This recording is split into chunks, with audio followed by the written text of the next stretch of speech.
हमारे दिमाग में साफ हो कि हम क्यों कर रहे हैं, क्यों, तो दुनिया इधर से उधर हो जाए, क्योंकि कारण हमारे दिमाग में बिल्कुल साफ है, हम इधर से उधर नहीं हो सकते। ऐसे ही यहाँ पे आप लोग जो बैठे हुए हैं, यीशु में विश्वास करते हैं? एक बात अगर दिमाग में क्लियर हो जाए कि आखिर यीशु ही क्यों, तब दुनिया इधर से उधर हो जाएगी, आप यीशु को छोड़ के कहीं नहीं जाएंगे। तो उस क्यों के ऊपर आज मैं थोड़ी सी बात करूंगा। पादी साहब बोल रहे थे कि नया साल है तो आप कुछ आशीष की वचनों को बोलना। मैं कहूंगा यीशु मसीह से बड़ी आशीष और क्या हो सकती है। बाइबल ऐसे कहती है जब प्रभु को ऊपर उठाया जाएगा तो प्रभु सब कुछ अपनी ओर खींचेंगे। अगर हमारी जिंदगी में यीशु को हम थोड़ा सा ऊपर उठा दें तो सब कुछ खींच के हम तक अपने आप आने लगे। आशीषों के पीछे, आशीषें अच्छी चीज है, लेकिन मैं कहूंगा आशीष को नहीं, आशीष से सोर्स को पकड़ना शुरू करो, और सोर्स यीशु मसीह है। समझ में? यस, सोर्स यीशु मसीह है। तो मैं आप लोगों से आज ये थोड़ा सा जोर दे के बताना चाहूंगा। बच्चे, आप चाहते हैं कि जैसे मेरी मम्मी मेरे साथ ट्रीट करती थी मैं वैसे ट्रीट करूं? मेरी मम्मी सच में बहुत खतरनाक थी, आप लोग मिलेंगे तो हैरान हो जाएंगे। छोटी सी शख्सियत, लेकिन कारनामे उनके बहुत बड़े थे। हमें ऐसे पीट पीट के बड़ा किया है कि हम आज तक भूले नहीं उनके अनुशासन को। Thank you, Jesus. सबसे बड़ा कारण कि क्यों, आखिर यीशु ही क्यों, तो उसके लिए मत्ती रचित सुसमाचार है,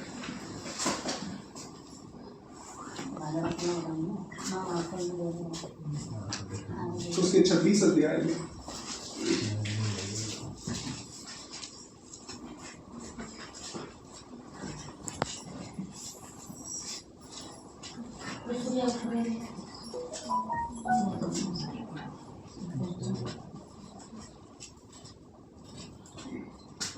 और उसके 36 वचन से, मत्ती रचित सुसमाचार 26 अध्याय 36 वचन से पढ़िए। कोई व्यक्ति अगर पढ़ सकते, हिंदी बाइबल अगर किसी के पास है, नेपाली में नहीं पढ़ना। तब यीशु ने अपने चेलों के साथ गतसमनी नामक एक स्थान में आया और अपने चेलों से कहने लगा कि यही बैठे रहना जब तक कि मैं वहां जाकर प्रार्थना करूं। पढ़ते जाओ। और वह पतरस और जब्दी के दोनों पुत्रों को साथ ले गया और उदास और व्याकुल होने लगा। तब उसने उनसे कहा, मेरा जी बहुत उदास है, यहाँ तक कि मेरे प्राण निकल जाते हैं।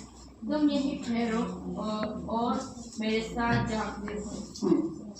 फिर वो थोड़ा और आगे बढ़कर मुंह के बल गिरा और यह प्रार्थना करने लगा कि हे मेरे पिता, यदि हो सके तो यह कटोरा मुझसे टल जाए, तो भी जैसा मैं चाहता हूँ वैसा नहीं, परंतु जैसा तू चाहता है वैसा ही हो। फिर चेलों के पास इस वचन के हिस्से की एक बैकग्राउंड में आपको थोड़ी सी बता देता हूँ। यीशु मसीह को ये समझ आ चुका है कि अब उन्हें पकड़ के लेके जाया जाने वाला है, और वो अपने चेलों के साथ जो है इस समय है, और वचन ऐसे कहता है कि वो बहुत बेचैन थे, बहुत व्याकुल थे। बेचैन और व्याकुल क्यों थे? क्योंकि उन्हें ये पता है कि अभी थोड़ी ही देर के बाद मेरे साथ क्या क्या होने वाला है। और फिर वो जाते हैं और जाके इन शब्दों में प्रार्थना करते हैं, पिता यदि हो सके तो ये कटोरा मुझसे टल जाए। कौन सा कटोरा मुझसे टल जाए? अरे बोलो भाई, थोड़ा सा मैं चाहूंगा आप लोग बातें करो मुझसे। कौन सा कटोरा टल जाए? यानी कि जो दुख और दर्द यीशु मसीह को सहना है वो सहना ना पड़े। यानी कि कहीं ना कहीं वो ये चाहते हैं, लेकिन अगले ही पल वो कहते हैं, तो भी जैसा मैं चाहता हूं वैसा नहीं, परंतु जैसा तू चाहता है वैसा हो जाए। ये दो लाइनों के बीच में कुछ है, कुछ बड़ी गहरी सी बात है जो मैं आप लोगों को बताना चाहता हूं। पहले वो कहते हैं, पिता अगर हो सके तो मुझे इस दुख और दर्द में से होके ना जाना पड़ेगा। और फिर अगली लाइन में कहते हैं, पिता जैसा मैं चाहता हूं वैसा नहीं, जैसा आप चाहते हैं वैसा हो जाए। और बाइबल के और वचन के हिस्सों को हम देखेंगे तो पिता की इच्छा ये थी कि प्रभु यीशु मेरे और आपके, हम सबके पापों के लिए अपनी जान दे। तो ये दो लाइनों के बीच में कुछ गहरी सी बात है, वो मैं आपको सामने लेके आना चाहूंगा। अगर वो बात हम समझ लें तो हमें समझ में आ जाएगा कि यीशु ही को क्यों विश्वास करने की हमें जरूरत है।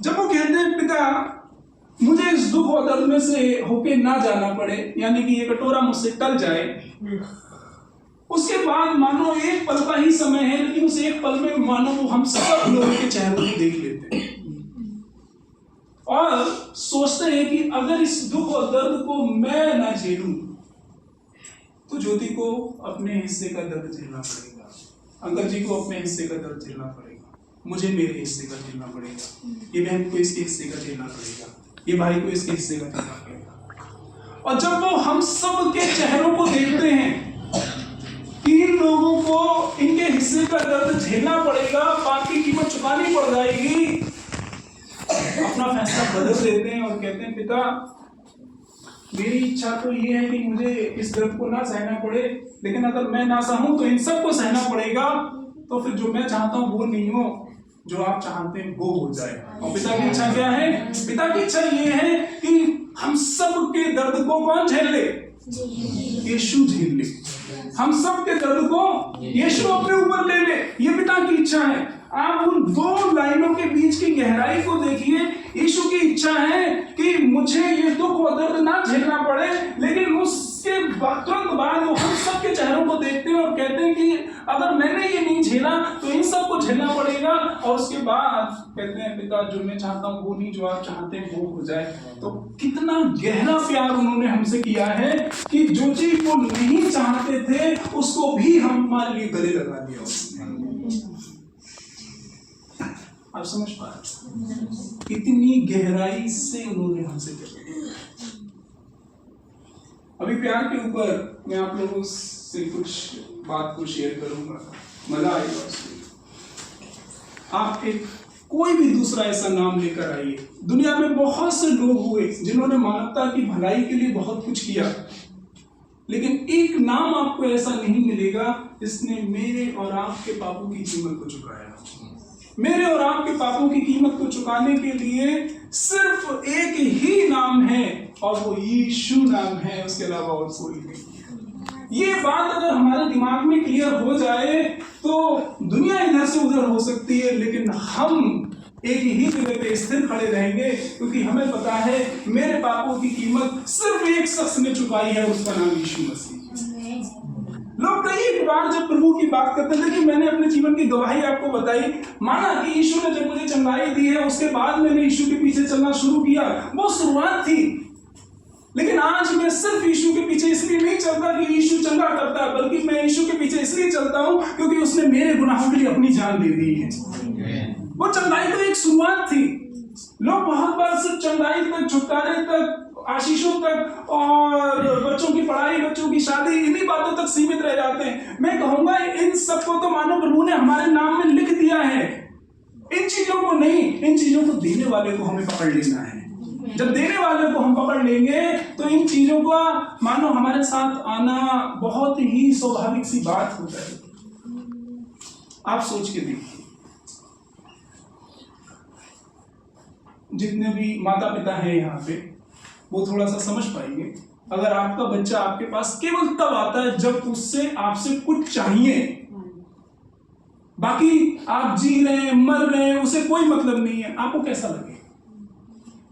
मतलब चुभेगा ना यहाँ पे कि यार ये भी कोई जिंदगी है।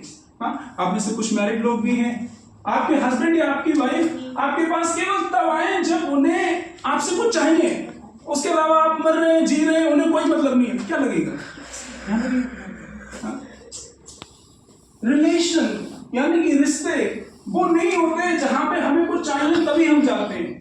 रिश्ते वो होते हैं जहां पे कुछ नहीं भी है तो भी हम साथ में खड़े रहते हैं। सहमत है इस बात से? यस। और यीशु को हम क्या कहते हैं कि वो हमारा पिता है, ऐसी तो बोलते हैं। वो हमारा पिता है। तो सिर्फ कुछ कुछ आशीषों के लिए ही उनसे जुड़े रहना, मैं कहूंगा उससे अच्छा तो हमने यीशु को कभी जाना ही ना होता। आशीषों को तो वो आप में से जो भी माता पिता हैं, क्या अपने बच्चों के लिए करना नहीं चाहते होंगे? बिल्कुल करना चाहते होंगे। ऐसे ही वो भी हमारे लिए बहुत कुछ करना चाहते हैं, लेकिन सोच को थोड़ा सा बदलने की जरूरत है, क्योंकि आज की दुनिया में आशीष वाली कहानी इतनी ज्यादा फैल गई है कि आशीष तो दिमाग पे चढ़ी हुई है, लेकिन आशीष को देने वाला जो प्रभु है वो कहीं दूर छूट गया है। वो बीच में आ जाए, आशीषें अपने आप आना शुरू हो जाएंगी। मैं आशीषों के विरोध में नहीं हूं, लेकिन मैं थोड़ी सी सोच को बदलना चाहता हूं। आशीष को नहीं, आशीष के सोर्स को पकड़ना शुरू करें। और सोर्स कौन है? सोर्स कौन है? यीशु मसीह है।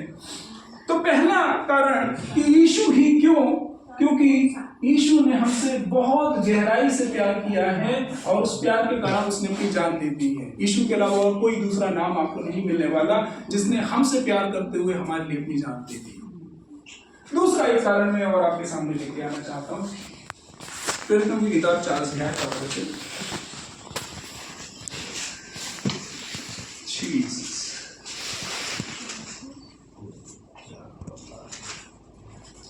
पढ़िए कोई भी, क्या लिखा हुआ है?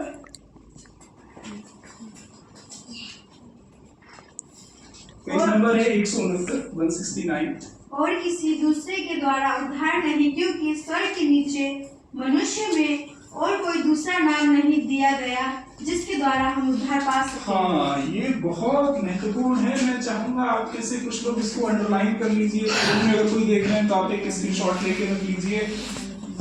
आज की रात में मैं दिल्ली से यहाँ चल के आके आप लोगों से अगर वचन शेयर कर रहा हूँ तो मैं चाहूंगा इसको आप बिल्कुल अंडरलाइन कर लें। लिखा है किसी दूसरे के द्वारा उद्धार है ही नहीं, क्योंकि स्वर्ग के नीचे मनुष्यों के बीच में कोई और दूसरा नाम दिया ही नहीं गया जिसके द्वारा हम उद्धार पा सके। और उद्धार का मतलब क्या है वो मैं थोड़ा सा आपको बता देता हूँ। उद्धार का मतलब ये है कि मैं और आप, हम सब इस दुनिया में पैदा हुए हैं तो एक दिन इस दुनिया से जाएंगे या नहीं? जी। कोई अमर रोटी तो खा के नहीं आया। बता देना किस कोने में मिलती है भाई, मुझे भी खरीद के लेनी है। मतलब जो पैदा हुआ है जाएगा, सहमत है? और बाइबल में से कहती है एक बार जीवन, उसके बाद मृत्यु और उसके बाद न्याय है। हमें जिंदगी मिली है, मृत्यु भी हमें आएगी और न्याय के लिए हम परमेश्वर के सामने खड़े भी होंगे। ये बिल्कुल सच है और इसमें कोई दो राय नहीं। ठीक है, न्याय के दिन जब हम परमेश्वर के सामने खड़े होंगे तो या तो न्याय हमें खुद चुकाना है, या फिर अगर हमने यीशु को प्रभु और उद्धारकर्ता करके स्वीकार किया है तो यीशु ने हमारे हिस्से का न्याय 2000 साल पहले चुका दिया है। इस बात में विश्वास कर लेना है। यही दो बातें होंगी, इसके अलावा तीसरी कोई बात नहीं होगी। और अगर यीशु को हमने प्रभु और उद्धारकर्ता करके विश्वास नहीं किया, हमें हमारा न्याय खुद से चुकाना पड़ जाए। मैं आप लोगों से ही अगर सवाल करूं, अपनी आंखें बंद करो और अपनी जिंदगी को थोड़ा सा सोचो। क्या क्या हमारे कामों में, हमारे सोच विचारों में, हमारे तौर तरीकों में, क्या यहाँ पे कोई ऐसा बैठा है जिसने कभी कोई गलती ना की हो? अरे बोलो भाई, है कोई स्वर्गदूत टाइप का व्यक्ति? मुझे भी मिलना है उससे। मैं भी कह दूंगा दिल्ली से हिमाचल में जाके मैं ऐसे स्वर्गदूत से मिल के आया हूँ जिसने कभी कुछ किया नहीं है। इस तरह है कोई यहाँ पे? पर सबसे हुई है। अगर सबसे हुई है तो फिर हम न्याय में दोषी ठहरेंगे, दोषी ठहरेंगे। उस दोष से मुक्त अगर होना है तो उस मुक्ति के लिए एक नाम, और वो नाम यीशु नाम है। हालेलुया। इसलिए सिर्फ और सिर्फ यीशु के पीछे ही जाना है। आपको समझ में आया? तो दो बातें मैंने कही कि यीशु ही क्यों? क्योंकि यीशु ही वो व्यक्ति जिसने हमसे इतना गहरा प्यार किया है कि हमारे लिए अपनी जान को दे दिया। और दूसरी बात, यीशु ही वो शख्सियत जो न्याय के दिन हमें न्याय से बाहर करने की ताकत रखता है, कोई दूसरी शख्सियत नहीं। चलिए आगे बढ़ते हैं थोड़ा सा। एंजॉय कर रहे हैं आप लोग फुल्ली? देखिए, यीशु में अगर विश्वास करते हैं तो ऐसा कभी नहीं है कि जिंदगी बड़ी क्या बोलेंगे, जैसे फूलों की सेज बिछी हुई है वैसी चलेगी। नहीं, वैसी नहीं चलेगी। इंसान का जीवन में थोड़े बहुत उतार चढ़ाव आएंगे ही आएंगे। उतार चढ़ाव आपकी जिंदगी छोड़ो, हम जैसे पास्टरों की जिंदगी में भी आते हैं। एक घटना सुनाता हूँ, फनी सी घटना है, क्योंकि दिल्ली चर्च में जब कभी भी मैं प्रचार करता हूँ तो मेरा प्रचार थोड़ा फनी सा रहता है, लेकिन फनी बातों के बीच में महत्वपूर्ण बातें भी थोड़ी सी उठानी होती हैं। हम अभी भाई के घर में, पास्टर जी के घर में आए, तो इनके घर में जैसे ही हम घुसे थे, एक डॉगी से मुलाकात हुई हमारी। तो वो डॉगी से मुझे कुछ याद आया, वो मैं आपको सुनाता हूँ। मैं एक दिन दिल्ली में था और मुझे जब बहुत ज़्यादा थक जाता हूँ, थोड़ा दिमागी स्ट्रेस हो जाता है, तो पड़ोस में एक पार्क है, मैं वहाँ थोड़ा सा टहलने चला जाता हूँ। ठीक है, तो एक दिन मैं पार्क में बिंदास टहल रहा हूँ, एक करीब इतना ऊंचा डॉगी, इतना ऊंचा, पता नहीं कहाँ से दौड़ते हुए आया। उसने अपने दोनों पैर आगे के उठा के एक मेरे यहाँ रखा, एक मेरे यहाँ रखा, और अपनी नाक मेरी नाक से सटा दिया और कर रहा है, मतलब पूरा जोर से घुर्राया जा रहा है। 40 सेकंड तक ये वाकया चला होगा और मैं बिल्कुल ऐसे खड़ा हुआ। इतना ऊंचा डॉगी कौन पंगा ले? मैं सोच रहा ये कहाँ से आ गया और इसका मालिक कहाँ चला गया। वो कोई आवारा डॉगी नहीं लग रहा था, किसी का पालतू ढंग का अच्छा डॉगी लग रहा था। अब उसके लंबे लंबे से दांत वो बिल्कुल मुझे करीब से दिखाई दे रहे और मुझे लगा आज का दिन जिंदगी का आखिरी दिन होने वाला है। और वो जोर से गुर्राया जा रहा है, उसकी काली काली ठंडी ठंडी सी नाक मेरी नाक की, उसकी तेज तेज चलने वाली गरम गरम सांसें मेरी सांसों में घुसी जा रही और मुझे ऐसा लगा कि अब मैं बेहोश होने वाला हूँ। मैं सच बताऊं, मुझे कुत्ते इतने पसंद नहीं है, लेकिन किसी के घर में है तो मुझे उससे कोई दिक्कत भी नहीं है, लेकिन पर्सनली मुझे इतने पसंद नहीं है। ये पहली बार थी जब किसी कुत्ते को मैंने इतना करीब से महसूस किया। तो अब वो ये चल ही रहा था कि पीछे से एक आवाज आती है, डैनी स्टॉप इट, मतलब डैनी रुक जा।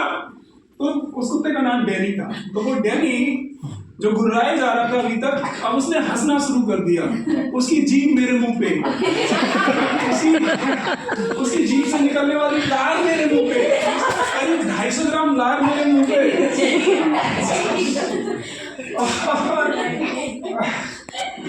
क्या हुआ, मैंने अपना मुंह कस के बंद कर लिया कि लार मुंह में ना घुस जाए, पता नहीं उनकी साइड से घुस गई। इसका इतना गंदा सा टेस्ट, और मैं दिमाग मेरा खराब हो गया। अब वो जिसका डॉगी था वो आया, सॉरी सर मेरे डॉगी ने आपके साथ ऐसी बदतमीजी। मैंने कहा बदतमीजी? अभी जिंदगी फना होने वाली है, बदतमीजी की बात कर रहे हो, ये तमाशा करने ले क्यों आता तुम यहाँ पे? तुम्हें पता नहीं तुम्हारे डॉगी कहाँ पे? बोले sir sorry, extremely sorry sir. अब कोई बात नहीं, मेरा सारा मूड खराब हो गया। मैं घर पे लौट के आ गया। अब मैं कुल्ले पे कुल्ले किए जा रहा हूँ, नहाया जा रहा हूँ, लेकिन वो स्मेल नहीं जा रही है। डैनी की स्मेल मेरी सांसों में है, वो जा नहीं रही है। मैं बड़ा परेशान। कोई बात नहीं, फिर नहा धो के कुल मिला के क्या बोलते हैं, फिर एक मेरे दोस्तों का कॉल आ गया, उस पर कुछ हुआ, वो को छोड़ देते। फिर क्या बोलते हैं, मैंने सोचा सर में थोड़ा दर्द होने लगा, मैं जाके लेट गया। मैं लेटा ही था, मेरे पड़ोस में कुछ म्यूजिक लवर रहते हैं जो म्यूजिक को, मतलब गानों को ज्यादा पसंद करते हैं। उन्होंने गाना चलाया है, सांस में तेरी सांस मिलने को मेरी सांसों में डैनी की सांसें नहीं, मुझे सांस नहीं आ रही है, मुझे डैनी की बदबू आ रही है। फिर भी कान बंद करके जैसे तैसे मैं सो गया।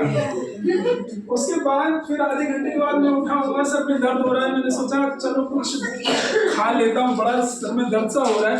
मैंने 2 मिनट में बनने वाली मैगी बनाई, एक कोल्ड ड्रिंक ली, और मैं एक हाथ में मैगी एक हाथ में कोल्ड ड्रिंक और ऐसे करके लेके मैं जा रहा हूँ। एक छपकली पता नहीं कहाँ बीचों बीच से बिल्कुल मेरी मैगी, और वो सीधा यहाँ से मेरे मुंह पे जंप कर दी। उसे बचाने के लिए ऐसे मैंने किया तो मैगी मेरे सर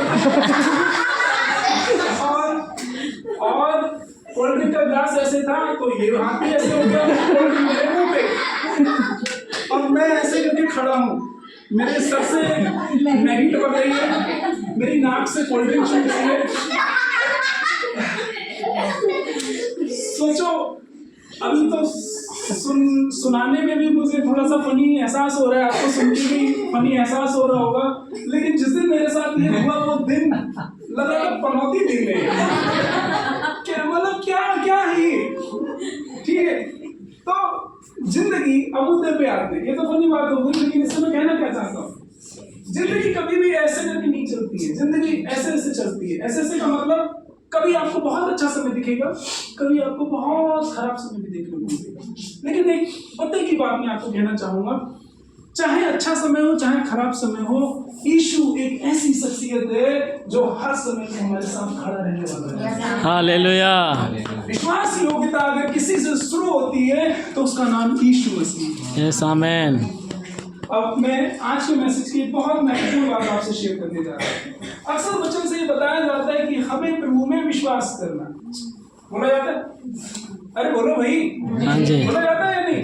जी। हमें प्रभु में विश्वास करना है, लेकिन मैं आप लोगों को कहूँगा विश्वास से एक कदम आगे बढ़ जाना है। विश्वास बेसिक चीज है, हमें यीशु को प्यार करना शुरू करना है। विश्वास और प्यार का अंतर मैं आपको भी क्लियर कर देता हूँ। सभी अपनी आंखें बंद करेंगे, एक छोटी सी एक्टिविटी करते हैं। आप अपने दिमाग में उस इंसान की पिक्चर बनाओ जिसे आप इस दुनिया में सबसे ज्यादा प्यार करते हैं। वो आपका बेटा हो सकता है, वो आपकी बेटी हो सकती है, वो आपके हस्बैंड हो सकते हैं, वो आपकी वाइफ हो सकती है, आपकी मम्मी हो सकती है, आपके पापा हो सकते हैं। थोड़ा सा समय लेकर के वो कोई भी व्यक्ति, कोई यीशु की तस्वीर मत बनाना क्योंकि उनकी कोई तस्वीर ही नहीं है। इंसानों की बात कर रहा हूं मैं। इस दुनिया में आप जिसे सबसे ज्यादा प्यार करते हैं उसकी तस्वीर को अपने दिमाग में आप बनाओ। सबके दिमाग में होनी चाहिए। कर देंगे कोई भी व्यक्ति जिसे आप इस दुनिया में सबसे ज्यादा मोहब्बत करते हैं, बना ली? आंखें खोल लीजिए सभी। चलिए शुरू कर लेते हैं। बच्चे, आपके दिमाग में किसकी तस्वीर थी? मम्मी की तस्वीर थी। आप मम्मी के लिए क्या कर सकते हैं? अरे बोलो भाई। कुछ भी। कुछ भी का मतलब कुछ भी, किसी भी हद तक जा सकते हैं। सही कह रहे?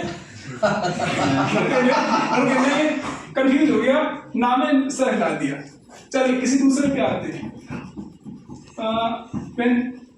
आपके दिमाग में किसकी तस्वीर? पापा। आप पापा के लिए क्या कर सकते हैं? बोलो भाई। कुछ भी कर सकते हैं। आपके दिमाग में किसकी तस्वीर थी? भाई की। भाई के लिए आप क्या कर सकते हैं? कुछ भी कर सकते हैं। हम सबके दिमाग में जिसकी तस्वीर थी हम उसके लिए कुछ भी कर सकते हैं। अच्छा, अब एक ट्विस्ट लेकर आते हैं। जिसकी तस्वीर आपके दिमाग में है आप उसके लिए कुछ भी कर सकते हैं, लेकिन क्या आप किसी सड़क पर चलते हुए व्यक्ति के लिए वही कर सकते हैं जिसकी तस्वीर आपके दिमाग में थी? नहीं। किसी आम आदमी के लिए करेंगे? नहीं। आम आदमी के लिए हम उतना कर सकते हैं जिससे हमें ज्यादा दिक्कत ना हो, लेकिन जिसकी तस्वीर हमारे दिमाग में थी उसके लिए हम किसी भी हद तक चले जाएंगे।